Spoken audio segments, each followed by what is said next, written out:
You woke up this morning and ate breakfast. Around noon, you probably took a break and grabbed lunch.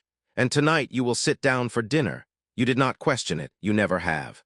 It just feels like the natural order of things, a rhythm as undeniable as the sun rising and setting. But here is the truth that almost no one ever talks about.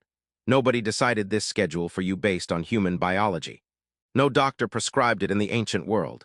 No deep ancestral wisdom handed it down through our DNA. Eating 3 meals a day is not a law of nature. It is a story. And it is one of the most fascinating, bizarre, and commercially driven stories in all of human history. Let us go back. Way, way back. Around 23,000 years ago, on the shores of what is now the Sea of Galilee in Israel, there was a place called Oholoi. When archaeologists dug through the dirt there, they found the remains of small, brush-walled dwellings. Each one was built around a central hearth. Scattered near those hearths was evidence of over 140 different types of seeds and nuts. There were bones, too, from birds, fish, and small mammals. The people who lived here were pure hunter-gatherers. They ate whenever food was available, not 3 times a day, not twice a day, just whenever. There were absolutely no meal times because there was no guaranteed food supply. Some days, they hunted a large animal and feasted heavily. Other days, they found nothing and went hungry, fasting for long stretches. The very concept of a structured, daily eating schedule would have meant absolutely nothing to them. Eating was not a routine, it was a result. The result of a successful hunt, a lucky morning of foraging, or sheer desperation. Then something happened that changed the entire trajectory of the human species. Around 10,000 BCE, agriculture took hold in the Fertile Crescent, across parts of modern-day Iraq, Iran, and Turkey. For the very first time in human existence, people had a reliable, predictable food supply. They did not need to chase their food anymore. The food stayed put in the ground, so the people stayed put too. Permanent settlements formed. Cooking grew immensely more complex. Meals became larger and more communal. But even then, 3 structured meals a day did not exist. What people ate, and when they ate, still depended entirely on culture, geography, and the available daylight. Ancient Egypt gives us one of the earliest historical pictures of structured eating. Egyptians typically ate just 2 meals a day. They had a light morning meal, usually consisting of bread and beer, and a heavier evening meal featuring vegetables, lentils, and whatever protein was available. 2 meals, not 3. The ancient Greeks were a little closer to what we would recognize today. They had a small morning meal called akrotisma, which was basically bread dipped in wine. Then came ariston, a midday meal, and finally deipnon, a more substantial evening gathering. But crucially, not everyone ate all 3, and these were not fixed, time-locked events. The Romans are perhaps the most surprising case of all. The Roman Empire was one of the most organized, rigidly structured civilizations the world had ever seen. You might expect them to have had a strict, mandatory meal schedule. They did not. In fact, the Romans were deeply suspicious of eating more than once a day. Historians explain that the Romans were obsessed with digestion and believed that eating multiple meals was simply a form of gluttony. Their primary massive meal was called cena, eaten around midday. A small morning snack existed, but it was barely treated as a real meal. This one main meal model stayed dominant across much of Europe for centuries. Then came the moment when European settlers arrived in the Americas. They were genuinely shocked by how Native Americans ate. According to historians, the settlers watched indigenous people eat in ways that seemed chaotic and lawless to them. Native Americans fasted when necessary, adjusted their food intake heavily with the changing seasons, and followed absolutely no fixed daily schedule. The Europeans, full of their own cultural bias, called this uncivilized. That profound bias would eventually help spread the strict 3 meals a day structure across the entire world, as they colonized and imposed their habits. So where exactly did the rigid 3-meal structure actually come from?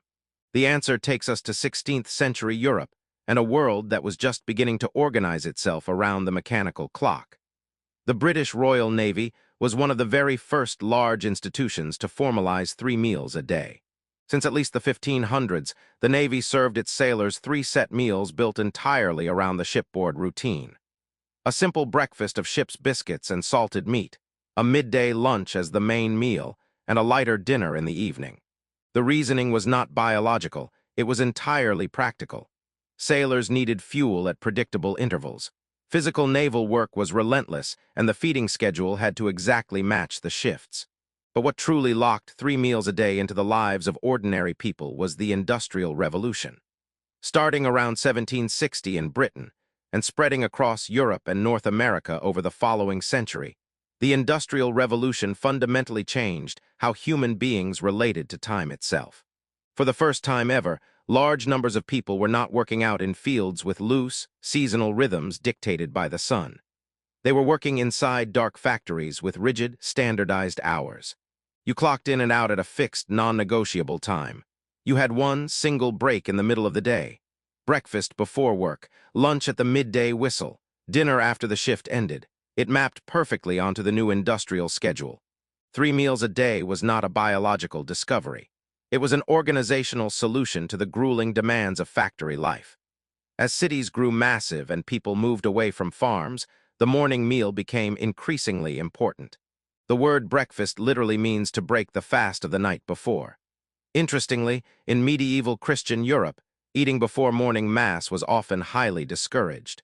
So breakfast as a regular, full meal was very slow to catch on.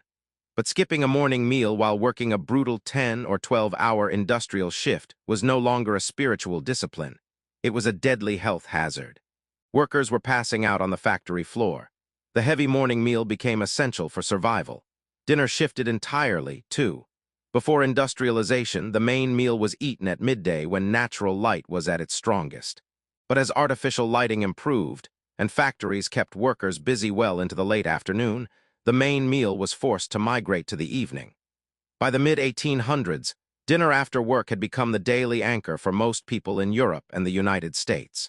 Then, in the early 20th century, the final piece fell into place. Someone you might not expect helped cement breakfast as a daily, mandatory ritual: a serial entrepreneur named John Harvey Kellogg. Kellogg invented cornflakes as a bland health food. But through massive, aggressive marketing campaigns in the 1920s and 1930s, his company spread the idea that breakfast was the most important meal of the day. It was not pure science, it was pure commerce. Cereal companies desperately needed people eating breakfast every single morning, and their marketing worked flawlessly. Now here is the most important question of all. Does your biology actually want you to eat 3 times a day? The answer might surprise you. Inside every single human being is a circadian rhythm, your body's internal, 24-hour biological clock. Modern research shows that the specific timing of your meals heavily affects your blood glucose, insulin sensitivity, metabolism, and even the behavior of your fat cells at a microscopic level. In the morning, as the sun rises, your cortisol levels naturally spike, and your body becomes remarkably efficient at processing food. Insulin sensitivity is near its absolute peak, meaning carbohydrates and sugars are much more likely to be converted into usable energy instead of being stored as fat. But if you eat that exact same heavy meal late at night, the biological outcome changes dramatically. Because your body is preparing for sleep, your digestive system slows down. Blood sugar rises much higher and stays elevated. Sleep quality drastically worsens. Fat storage significantly increases. Even your hunger hormones, ghrelin and leptin, meticulously follow this circadian rhythm. In fact, your body begins preparing the digestive acids for meals before you even take the first bite. Scientists call this physiological food anticipation. Your biology is not passive. It learns your daily habits, predicts your routines, and adjusts its machinery around them. And that reveals something incredibly important. What matters most to human health is not necessarily the exact number of meals you eat, but when you eat them. Eating 2 meals, 3 meals, or even 4 smaller meals can all work reasonably well for the human body, as long as the vast majority of that food is consumed during daylight hours, when the body is metabolically prepared to process it. But biology and digestion are only part of the story.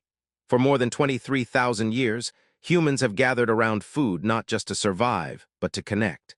Long before factories, office schedules, or serial advertisements ever existed, shared meals were exactly how early communities built. It is the brilliant, messy result of centuries of religion, agriculture, industry, commerce, and human physiology gradually shaping one another over time. Tonight, you will probably sit down for dinner, just like billions of people before you. But now you will know exactly what